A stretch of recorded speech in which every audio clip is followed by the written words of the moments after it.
Hi, everybody.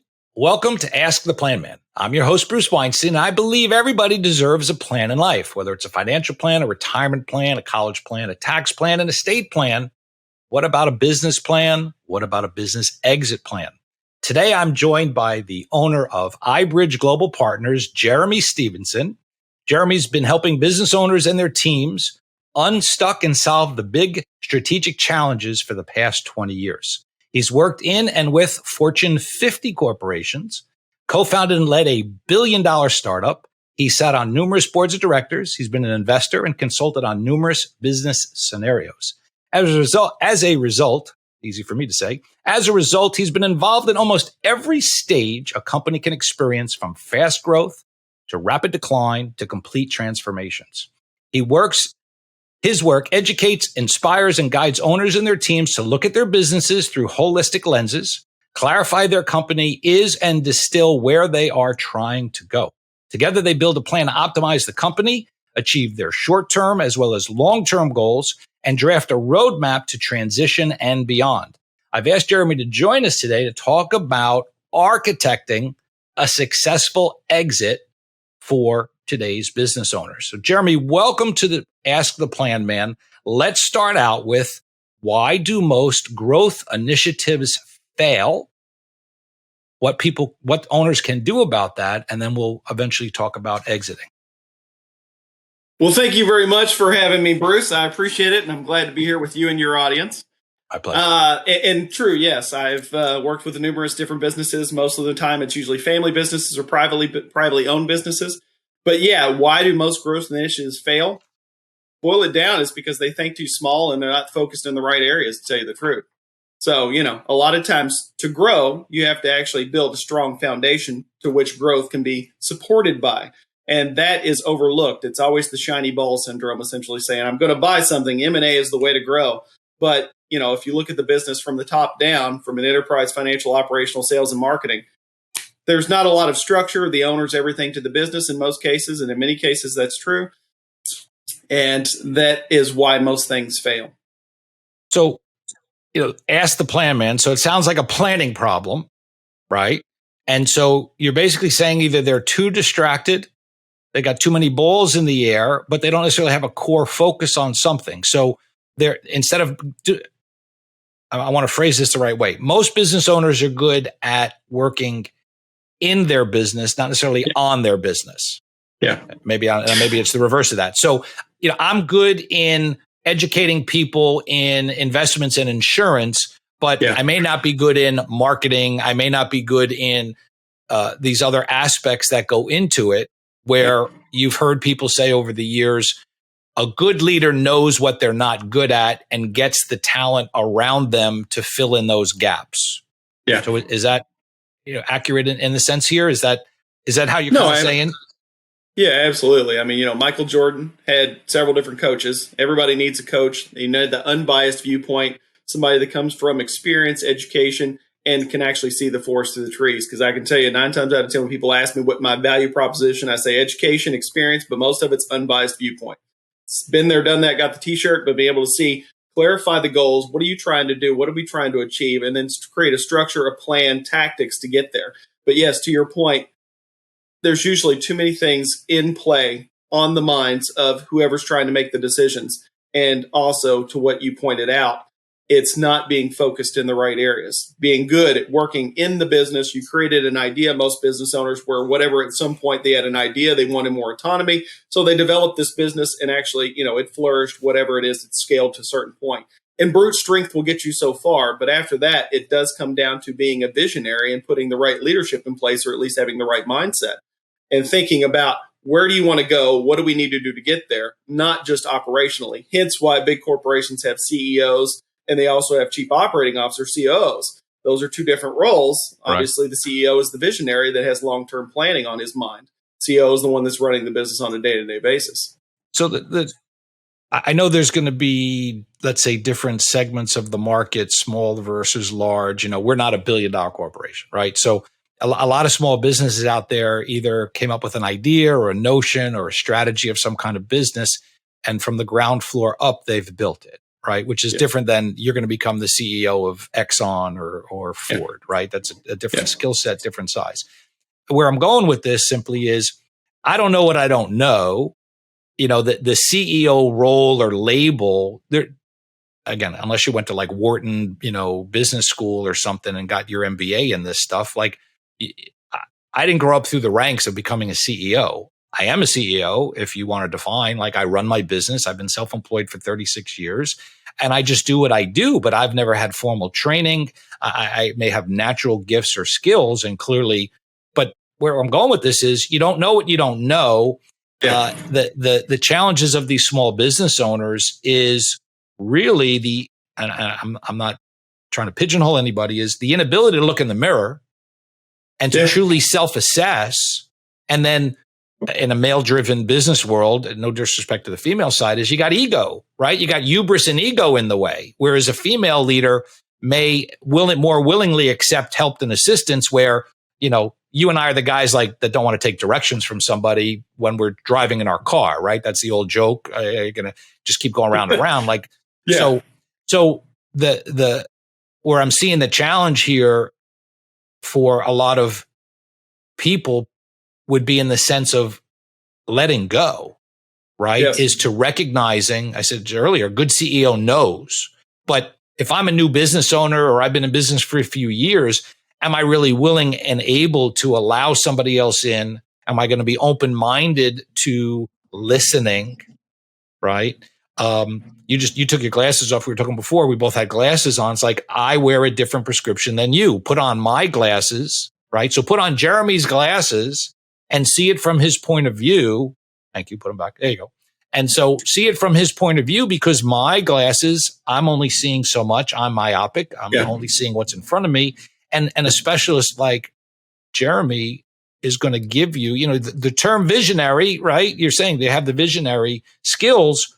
That's optics, right? They're seeing things on a bigger scale. And for me, that's not necessarily one of my strengths. I'm kind of myopic in the sense I kind of know the small pieces I need to do to get from A to B, but I may not have this global growth-driven knowledge base to take my insurance agency from Robin and I to 10,000 agents. Like I'm not wired that way, right? Go ahead. I'm sorry. No, absolutely. And you're absolutely right. I mean, I can tell you that a lot of businesses that I get involved with have reached a pain point in their space. They've aced the space they're in. They're trying to elevate to that next level of success. And to your point about getting 10,000 agents, it's scalability in a business. You can do so much through brute strength, but then it takes finesse, tactics, vision, architecting, whatever that journey needs to look like to get to those next levels, taking a business from 15 to 25 million or 50 to 100 million, whatever it is. Scaling a business requires different business models. To your point, I mean, obviously your business is set up to be what it is right now, but if you were going to have 10,000 agents or even 20 agents, you have to actually change that around. And that's where you have to step back from the day to day and then start becoming a leader. And then, of course, a visionary and all these good things. But yeah, it doesn't matter if a business has been a leader or a founder or whatever's been in business for 2 years or 30 years. I've seen it both ways and everything in between. They're in it. They're everything to the business. They make almost all the decisions, even if they do have a leadership team.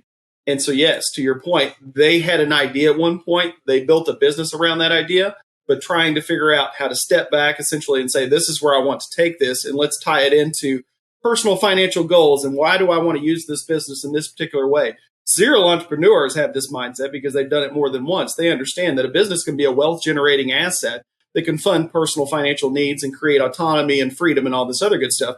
And it's not something that has to monopolize their life. But a lot of business owners that have one idea, they created a business around it and they built their lifestyle around it. If they're in the business and every day, then, I always tell my new clients, take a week's vacation. Can you do that? If not, we'll see if you can get there, but you need to get there from a value standpoint, because that really is a big problem in a lot of businesses, basically, is the owners. Can they shut down and can the business run without them? Yeah, absolutely. Right. Can you get hit by a bus and everybody knows where the keys are? They can make decisions. And honestly, you got to empower your leadership team to create structure. That's part of the value building process. Yeah. No, you hit on a couple of things. I'll come circle back in the sense of, and I'm not trying to make it about me and our business per se, but you can envision others listening that are similar to our business style, design, whatever. And the not many people just start out building some massive business and agency. You kind of have to start somewhere and then eventually evolve and grow into it. So the components here are, the whens, when is the right time to do that? Do you have the financial wherewithal to do that? Do you have the desire to do that? Like I'm 59 and I've been in so-called quasi leadership roles. I've been training manager. I've been a training manager. I'm a district manager. I've been a recruiter, in the insurance world over the years, and they've all failed.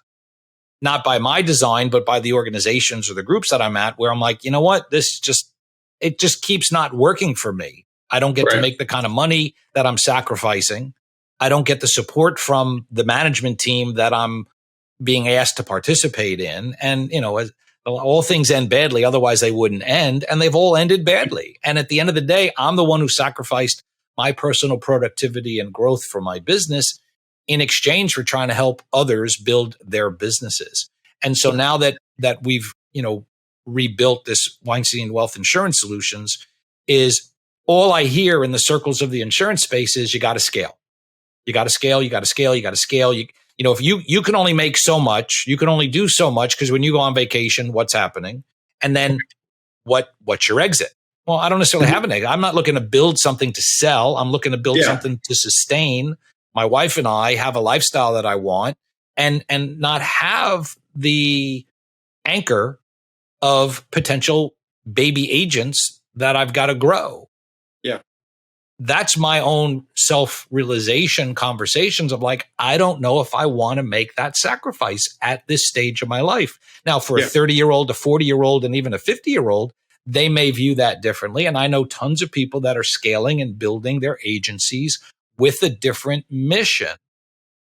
God bless them. That's why we all have choices and business opportunities, right? So I'm correlating this for those out there that are contemplating, how big do I want to get? How much? A lot of it is, we use the acronym Woody Woofy. What do you want for yourself? Woody Woofy.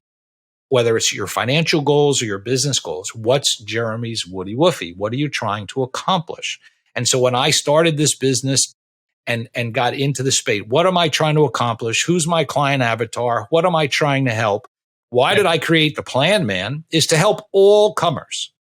This show is not designed for any one specific niche, although we trying to have more, business owner orientation to it. This is for everybody. You go back and look at our body of work. There's something in here for everybody at every walk of life: estate planning, car leasing, credit scoring.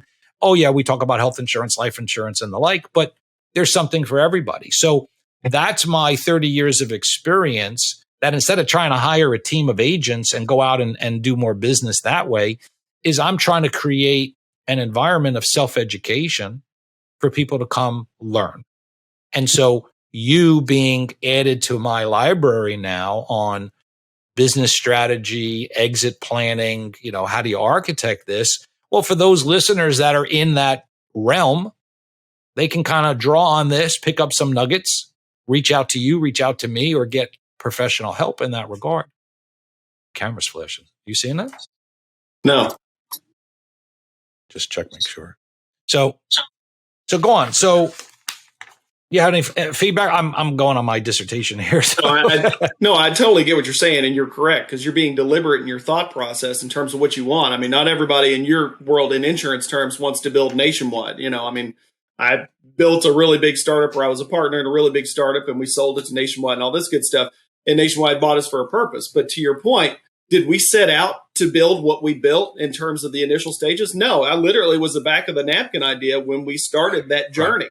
And then it scaled to, a $1 billion company in sales, and, we had investors and all this other good stuff.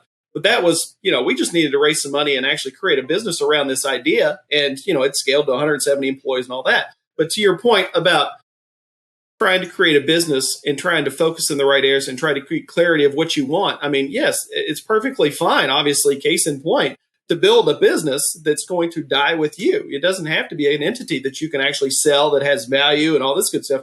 You can perfectly, trade your time for it. But yeah, you're going to create an agency in the insurance space, because there's only two ways to make more money if you're solo employed. And that is basically either charge higher prices or create more time in your day. And that's the only way to do that, is to duplicate yourself time and time and time over. 100%. Yeah. Yeah. So now, I mean, again, I mean, I always tell people in terms of business, and one of the first steps I talk to business owners about when I have a discussion with them is, what are you trying to achieve? Let's clarify those goals. Because honestly, that is a discussion in itself. There is usually a lot of fog and smoke around what they're trying to do. I mean, Right.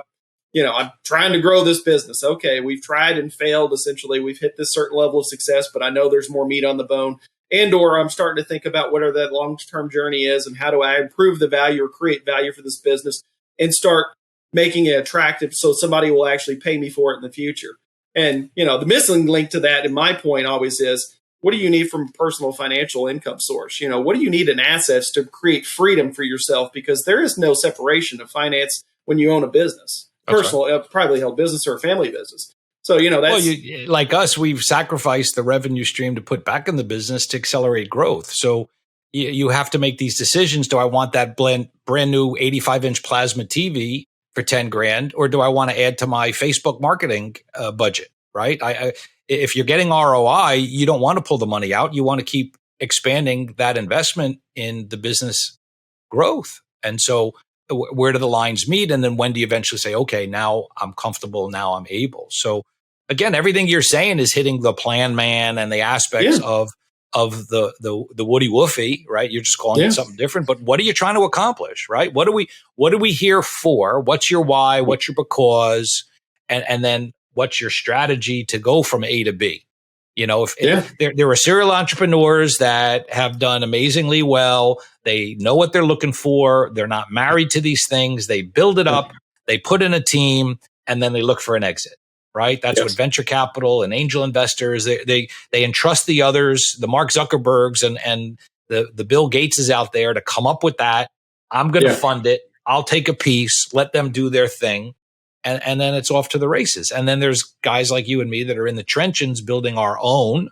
Yeah. And then it's just a matter of how far and where can we take it. And look, there's how many billions of people on the planet? Everybody's got different desires. Everybody's got different skill sets, and one size don't fit all. So just because Jeremy's saying this is how you do it, no, it's not cookie cutter.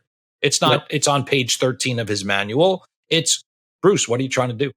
Right? What are we trying to do? And then how do we help design that?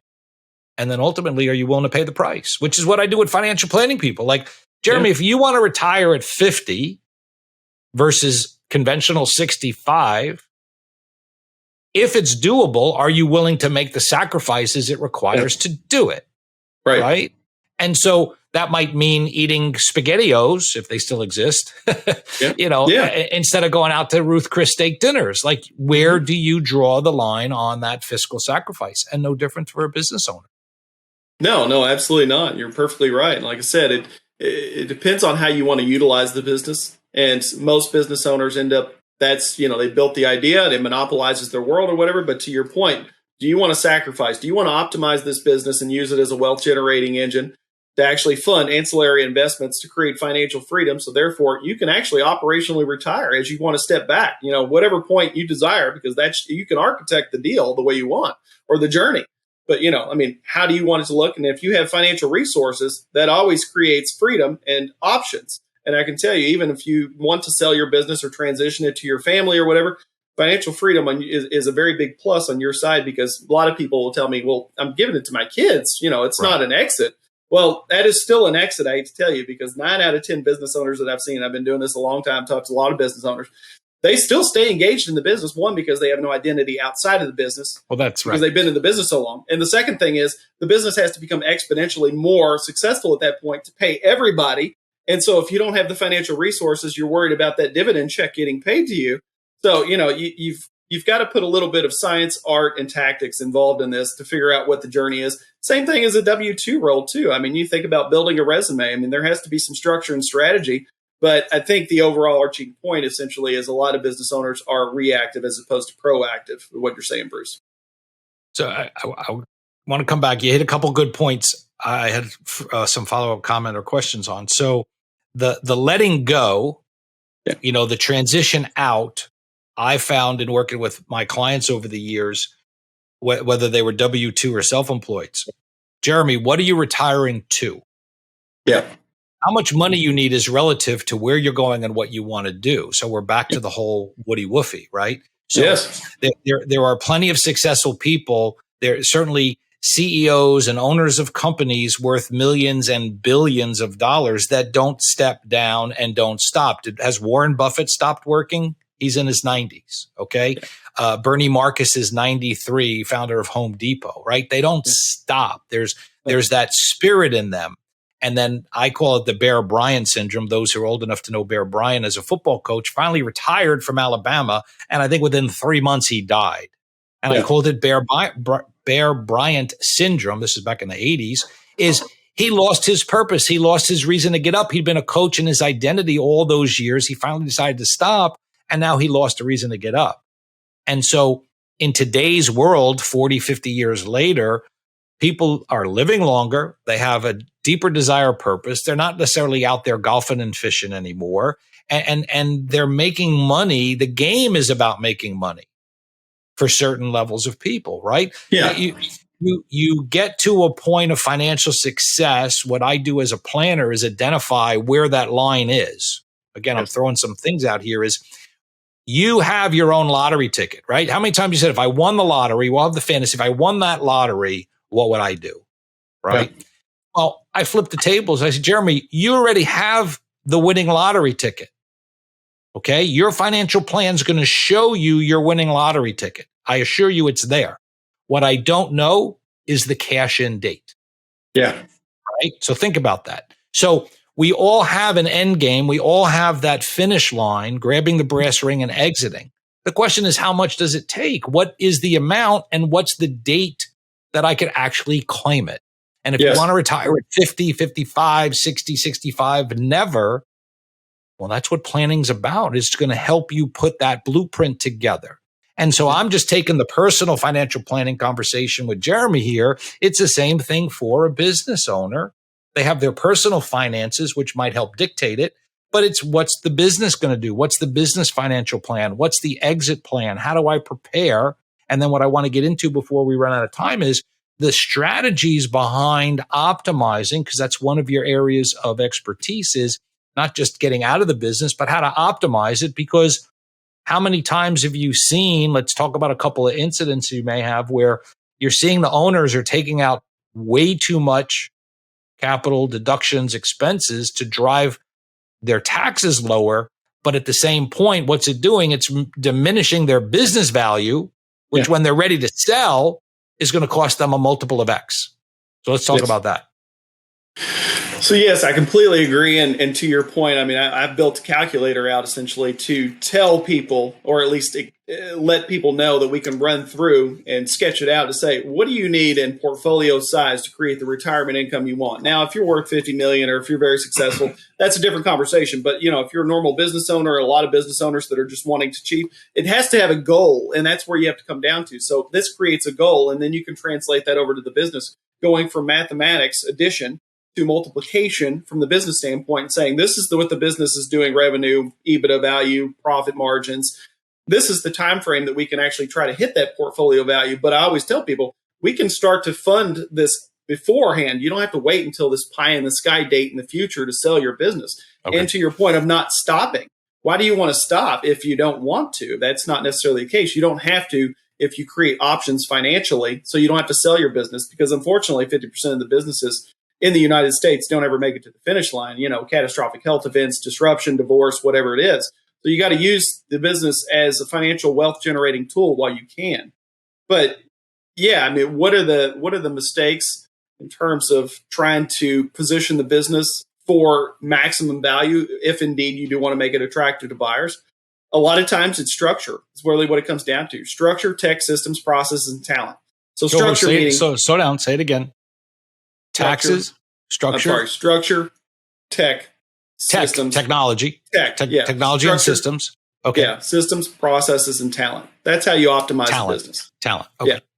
Yeah, that's how you optimize the business. Absolutely. You talk faster than them New Yorkers, I know. I have been told that, and I apologize. I've spent a fair amount of time in New York, but yeah, the Kentucky boy talks faster than New Yorkers. But yeah, no, I'm having trouble keeping up. I've been in Florida too long. I'm losing my New York ears. Go ahead.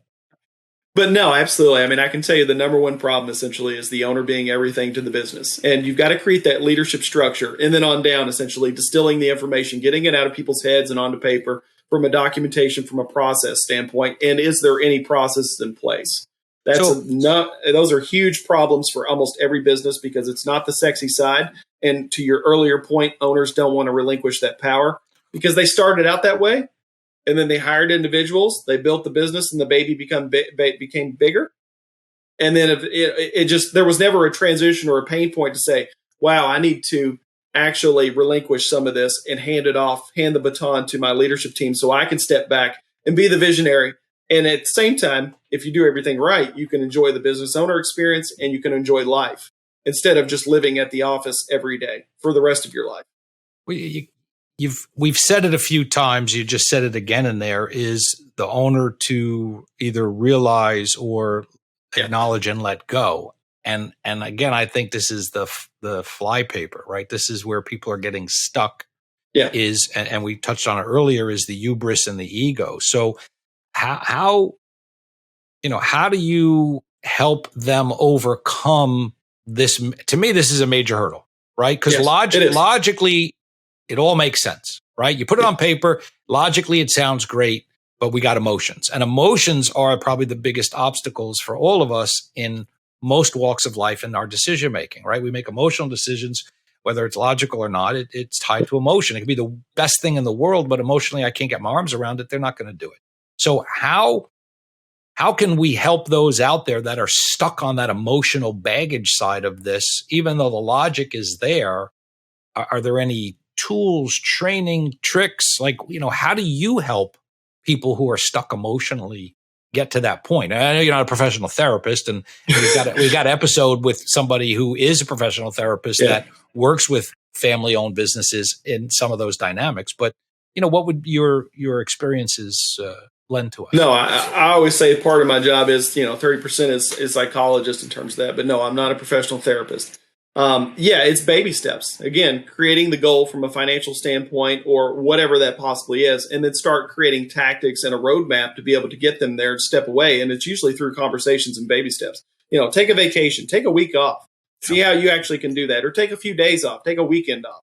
And then as you do, you step that up essentially to wean them out of the daily interaction and empower their leadership team, create structure, all this other good stuff. And, optimizing a business is fairly simplistic because, like I said, I laid out the 5 steps and there's a lot of subtitles under each one of those. But if you address each one of those in a business, you pretty much have an entity that can run on its own, and you don't need somebody at the helm essentially babysitting everybody.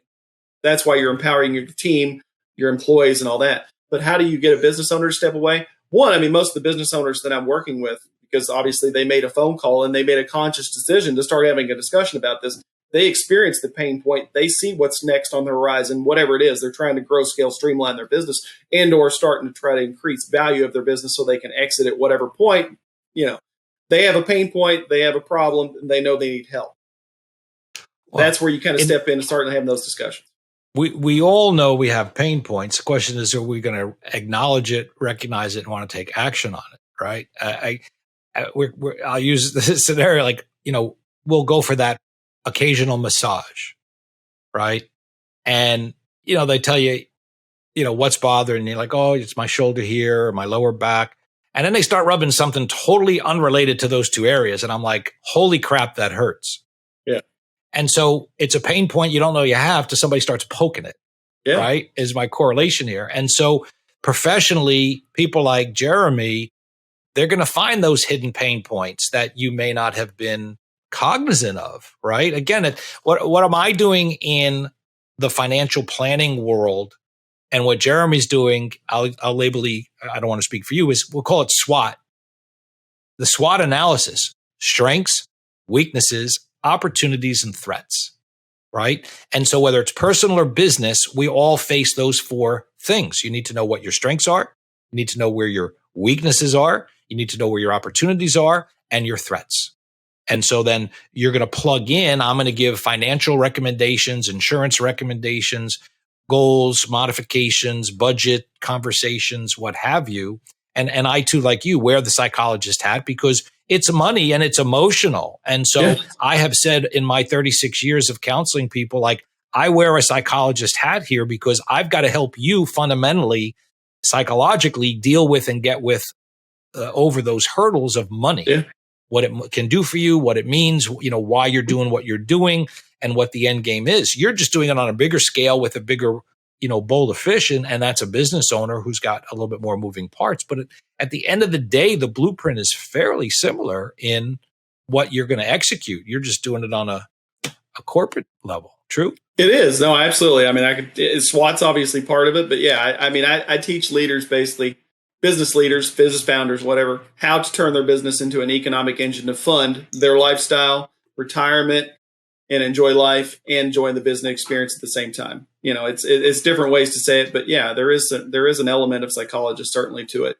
And, I think basically both of us would to say that we lead with education, because to your point, you never want to be involved in a discussion where you're trying to convince somebody that you're the right solution for their problem, square peg, round hole scenario there. Right. But, when you start talking about, well, what do you do, in terms of this, and this is the client success story or whatever, this is usually the way the engagement unfolds. Just from a sketch perspective, obviously there's always nuances and details that are proprietary to each engagement. But yeah, that's where people start to resonate. Oh, I've got that challenge. Essentially, that sounds like me. I should start thinking about that. It's kind of like end of life documents for us, last will and testament and all this stuff. All of us know we need them, but it usually takes a catastrophic event for us to actually step up to the plate and contact a lawyer to actually get it across the finish line. And so, again, you've always got to be proactive, I think, in life, but certainly business wise, because it's so, that's what your world is built on. And to your point about exit, it's pretty easy to actually build a business and optimize it for exit and improve value and depend upon what you're trying to do just in rough sketch pattern. Because the real thing is everybody thinks their baby's beautiful. Well, everybody thinks their business is beautiful. So you have to step out of that and look at it from a buyer's perspective. And that's really where the independent viewpoint comes in. And of course, some knowledge and all this good stuff. But yeah, it's being able to architect the personal wealth, the personal insurance perspective, the personal documentation, and then the business apparatus, and tie all those together, because this is a collaborative sport. There is no doubt about it. It's not me. I'm not a master of everything. And I tell everybody that. I bring wealth advisors into the equation, trust and state attorneys, because you have to have your legal locked down. Otherwise, there's no point essentially in working on a business if somebody can kick the stool out from underneath of you. And the same thing for wealth advisors. I have a calculator and I can paint what we need from a portfolio value perspective to create your freedom point. But you need somebody else that can color that in and create the strategy and tactics so that you can feed that portfolio of investments to say, okay, we need $10 to actually get to be freedom, or to get to the freedom point. But yeah, you've got to have insurance and you've got to be able to protect it. So yeah, it's just like everything else. We always have to have a board of directors, just kind of like business owners. I've ran into numerous business owners that have thought about some of the stuff that we're discussing. And, they've talked to their CPAs and they've talked to their lawyers and whatever, business lawyers, whatever it is. They're trusted advisors. And usually the answer I get back is none of them had the complete picture answer. They weren't able to tie the entire picture together. Essentially, they work on investments. They work, they just want you to feed them money so they can use it for AUM and all this good stuff. Or they work for, insurance perspective. Obviously, they want to provide the best financial insurance knowledge and products to protect them. But, when you try to tie all that together with the business and to create the engine to fund all that and design a lifestyle and a retirement trajectory, then that's really where I guess I usually step in. And again, it's a collaborative effort that you have to have many people on the board of directors for. As you're sharing all this, and I couldn't agree with you more, I reflect back, and not to get all esoteric, is human nature, the human spirit. We are not designed to be hermits. We are a society of community. And I think one of the biggest pieces that I've learned and executed in my business over the years with my clients is having them understand, or helping them validate where they're at, right? Because they don't know. Again, they have their own, let's say, limited beliefs. They have their own limited knowledge. They read this, they get enough to be dangerous, but they're not really sure. And now they need to make the biggest decisions in their life. and they need to find an advisor, whatever that is. Again, you and I got the pair of glasses, the board of directors concept, the trusted advisor concept, whatever it is. And so you need to find and create and have that community of trusted advisors around you that obviously understand the situation, the nature of the business. You use the term attorney. There's like 8 different attorney disciplines out there, right? A real estate attorney that closes your transaction on buying and selling property has very limited understanding of high natured estate planning.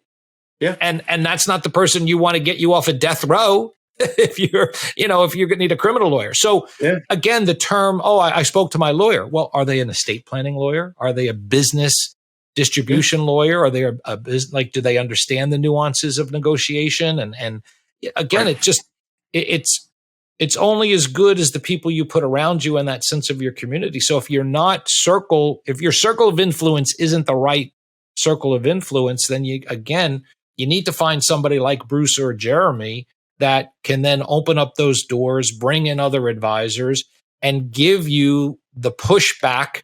We're not yes men. I can't tell you how many times I've said this. Like, look, I'm going to tell you what you need to do. I'm not going to tell you what you need to hear. Okay.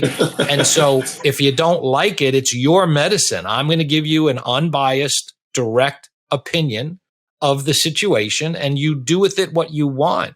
But if you're looking for that second opinion, I'm going to give it to you. And I'm not going to yes you just to try and win your business. And if my answer upsets you and you don't do business with me, so be it. But I'm going to look in the mirror knowing I did right by you.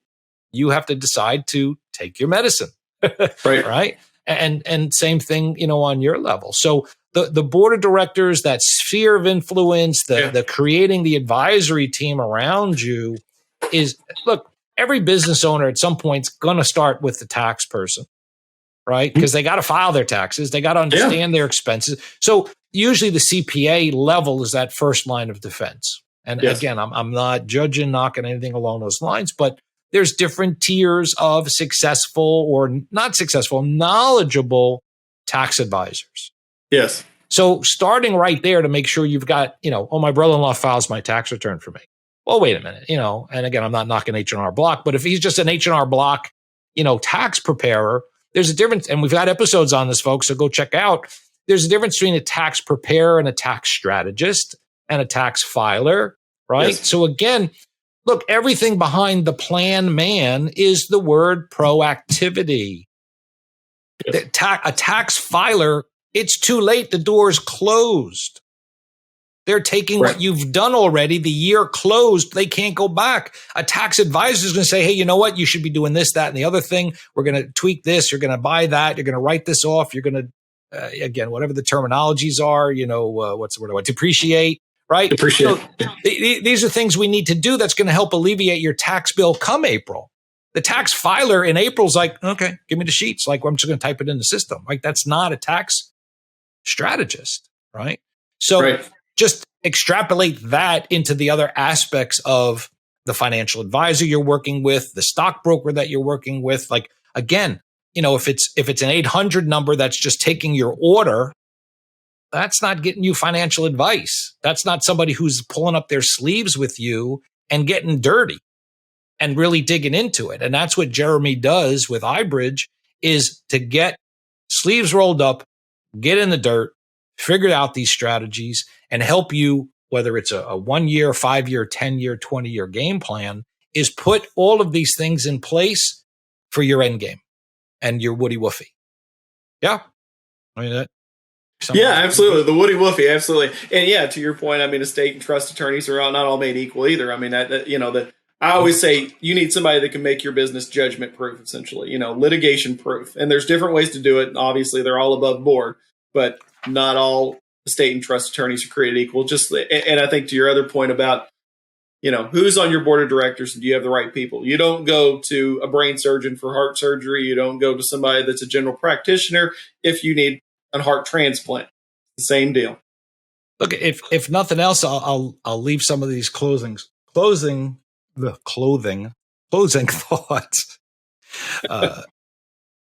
If you can't afford to hire the type of people that exist out there. If you're a new business owner or struggling business, there's things called masterminds. There's networking groups and masterminds where you can create at a cost-effective price your own inner circles to at least get other people to put eyeballs on your business. And so if you're not ready to pay a higher level, experienced person, I'm not saying Jeremy's a lot of money, but my point is, if you're not ready for that stuff, or you feel like it's still premature, get yourself involved in some levels of masterminds and start to see and educate and work on those weaknesses. Yeah. And then when that mastermind hits its own wall of growth, well, then maybe you're ready for the next level up. And I'm not saying to go, everybody needs to do that first, but again, we're trying to give people some so what's and some executed things here. So, not everybody's ready for Jeremy. Not everybody's ready for Bruce. There's steps along the way in preparation. Yeah. And I think that's one of them. So, real quick, I love this question here. And I'm going to start incorporating it, I think, for other guests. I love that you have it on here. What is one piece of advice that you received from either a boss or a colleague that has stuck with you and that you still use today? I'm going to steal that for future shows. Yeah, I can tell you that was it was always, from that perspective, it was think bigger, think of scaling. It doesn't have to make sense right now. And actually, in that instance, the one piece of advice was about scaling a business. And and I've told several people this in different scenarios. I mentor veterans in a couple of different capacities. One of them went to work for a small startup, essentially, and he asked me what to do. And I said, start building out systems and processes that make absolutely no sense right now, because they're envisioning essentially to create a bigger business than they currently were. There's 5 people working there at that point, but they wanted 50 people to work there. And I said, everybody's going to look at you like you're crazy, but you have to actually think with the end in mind. To your point just a second ago, build with intent. If you're building a startup, if you're just getting started in business or whatever, start trying to think about that longer term vision and figuring out what the path is. You're going to take detours just like a roadmap. But again, if you're plotting a trip from, in your case, Bruce, Florida to California, you're going to figure out the destination where you want to go. Now, you may detour along the way. The route may transition, but you can't build the roadmap or the route until you have a destination in mind. So, do you want to sell the business? Do you think you want to pass it off to family? Whatever it is, how big do you want the business to get? What does it need to look like? You can deviate from it, but at least have a general idea as opposed to just flying by the seat of your pants. So yes, think about the business and what you actually want to get it to and build with that in mind. Excellent. I like that. Well, Beginning in Mind, Stephen Covey is a great book. If you haven't read Stephen Covey, 7 Habits of Highly Effective People, that's one of his habits there. And I read that a long, long time ago. So I'll give you my one piece of advice, which actually ties into a system that we put in place. So it kind of correlates. So I'll interject as we bring it to a close. So I was a young stockbroker, 1986, 1987 at Merrill Lynch, and there were some senior brokers, right? Guys been in the business a long, long time. So they weren't necessarily a boss, but colleagues, right? And helping to at least mentor me a little bit. And his name's Stan Rosenthal, wherever he is. I'm sure he's may not be around anymore, but Stan said to me something that I share with every agent I ever talk to, any business owner I talk to. You need to always know where your money is. You need to track your commissions every day, because no one cares. This is the so what is. No one cares about your money except you.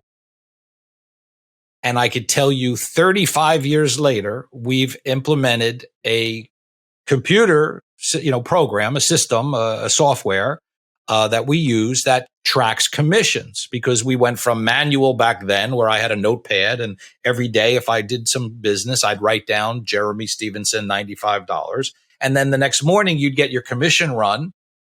And where's Jeremy's commission? It's not on my commission run, but I put the order in yesterday. I know the deal went through, the stock's in his account, but where's my commission? And then I got to go back to the wire operator and I get my commission.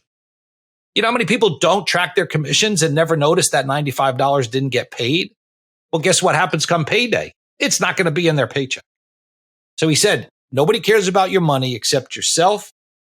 You need to always keep track of your commission. So when we started this new business, we got a system that had a commission tracker where you can download your commission statements in there, assign it to clients, do all this stuff. And we didn't have one client.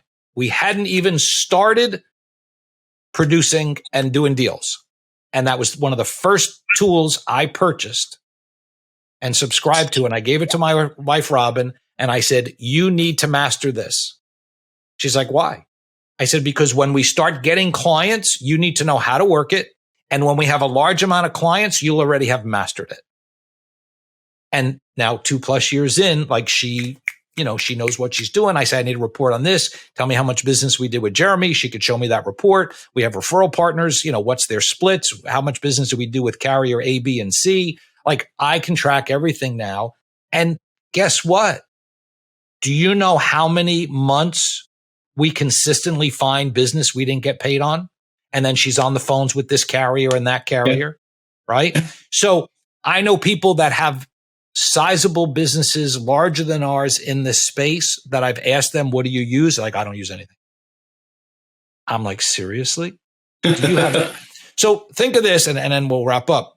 If you think getting your claims are a challenge in the insurance world, whether it's auto and home and medical, like decline, denied, right? They don't want to cover this. They don't want to cover that. Then you got to fight with them, right? Squeaky door gets the oil. The insurance companies want you to keep coming back because they know a percentage, just use the 80-20 rule. 80% of the people are going to go away and never fight. If you're the 20% that's willing to keep fighting, hey, you should have covered that, and here's why, and here's the statement, and here's this, and here's. If you're willing to fight for it, guess what's going to happen?